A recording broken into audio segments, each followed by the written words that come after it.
अब हमारे समाज में देखो, लोग धन, दौलत, रूप, रंग, जात, परिवार, गांव, कुल, ये सब देखने के बाद शादी तय करते हैं। और उसके बाद महफिलों में बैठ के लोग बोलते हैं, जोड़ियां तो भाई ऊपर वाला बना के भेजता है। कितने लोग हैं जो किताब खोलते हैं नींद आने लगती है, क्योंकि चीजें कनेक्ट नहीं हो पाती ना।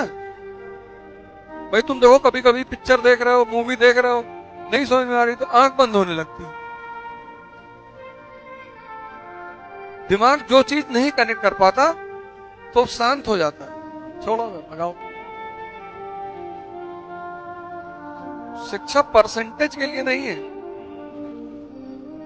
ये इतनी गलत चीज इस देश में फैली और पनपी, इसने हमारा पूरे लोगों की सोचने की क्षमता को खत्म कर दिया।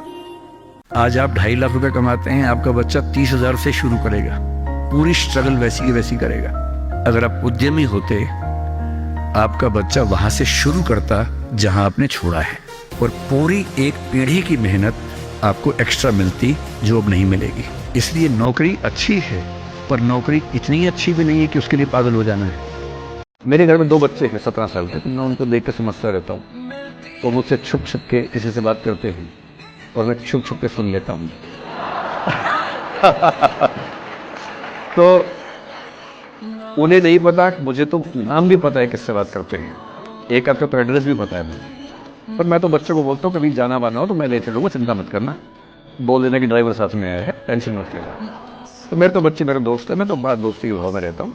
मेरा एक ही बेंचमार्क है कि वो जिस उम्र में जैसे हैं मैं कैसा था, और वो मुझसे अच्छे चल रही है, उससे ज़्यादा उम्मीद मुझे करने में नहीं चाहिए। मैंने जो कुकृत्य 8वीं क्लास में किए थे, उन्होंने 11वीं क्लास में किए, तो बहुत है। मैं ये क्यों मान के चलूँ कि वो देवी देवता पैदा होंगे? मेरे ही तो बच्चे हैं भाई। जीन तो मेरे ही है, तो कैसे देवी देवता हो जाएंगे? तो ज़्यादा उम्मीदें क्यों पालनी है बच्चों से भी? मैं क्यों चाहूँ कि मेरा बच्चा IAS जॉब करे? क्यों करे वो? IAS भी क्यों करे? उसका मन करेगा तो करेगा, नहीं करेगा तो ऑब्जर्वेशन पावर बढ़ाओ। अगर 2 लोग आपस में आप करके बात कर रहे हैं, लड़का लड़की, तो समझ लो नया नया अफेयर है। नहीं, आप बैठिए, पहले आप बैठिए। और अगर तू तलाक पे उतर आए हैं तो समझ लो 6 महीना बीत चुका है। और गोलगप्पे की दुकान पे लड़की जो है, गोलगप्पा लड़के के लिए आ रही है तो समझ लो लौंडा दमदार। और अगर लड़का 2 प्लेट गोलगप्पा लेके खा, समझ लो मरा हुआ है, खत्म है इसकी जिंदगी, कुछ ना कर पाएगा जिंदगी।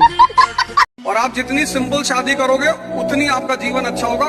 बहुत 100-200 आदमी लेके जाते हो बारात, घोड़े बैठते हो, तलवार लगाते हो, तो लड़की सोचती कि कोई राणा वाड़ा है। अगर सिंपल जाओ, 4-5 लोग शादी करने जाओ, 5-6 लोग जाओ, 5,000 आदमी खिलाना अपने घर पे खिलाओ, लड़की के घर वालों को क्यों टेंशन देते हो? और डाउरी मत मांगना, वो भिखमंगों का काम है। और लड़कियों को तो मैं कहूंगा डाउरी देना तो एक ही शर्त में, तो जब UPSC क्लास लेता हूँ तो मैं लड़कियों से कहता हूँ कि जब तुम IAS बन जाना है तो डाउरी देना कोई बात नहीं, दे दो, पर एक शर्त पे देना, यहाँ लिखवा देना कि मैं भिखमंगा, मेरी पत्नी भिखमंगन। वो लड़की वाले चाहते ही है कि हम अपनी लड़कियों को कुछ ना कुछ दें। मेरे पिताजी बचपन से मुझसे कहते थे कि कभी पैसा मत मांगना, अगर तुम्हारे पास दम नहीं है तो तुम रख भी नहीं पाओगे लिया हुआ पैसा। और इतना ध्यान रखिए कि मेहनत के बिना कुछ नहीं मिल सकता, मेहनत आपको करनी होगी, ठीक है?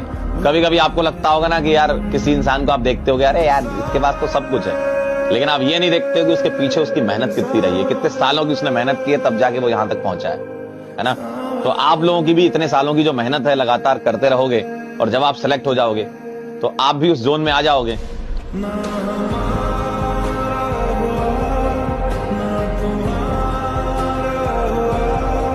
चोरी छिपे ब्लू फिल्म में देख रहे हो, अलर्ट हो, इधर उधर देखते रहते हो। जब देखना है तो खुल के बैठ के देख लो।